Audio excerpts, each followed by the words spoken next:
आवाज कशाचा आहे शिवतो? ए कोण आहे ती? मांजर. मांजर.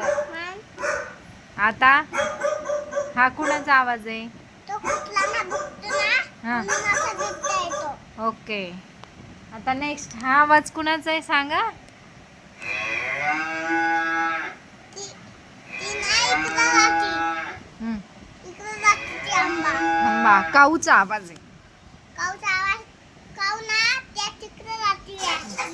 आता हे कोण आहे? ते कोंबडी ना तिकडं राहती. त्या तिकडं राहती. कसं खातात तिला? हा? तसा म्हटला तो असं खायचं म्हणून. असं नाही खायचं. हं. पहिले अशी असं कापायचं तिला. कापून मुंडावून खायचं. आणि मग खायचं. कापायचं तिला. त्या बकऱ्याला असं कापायचं. हे कोण? त्याचं कच्चा आवाज. त्याचे केस कापायचे. या काटलेल्या त्याचे केस कापायचे. त्याचे केस स्वच्छ होतात.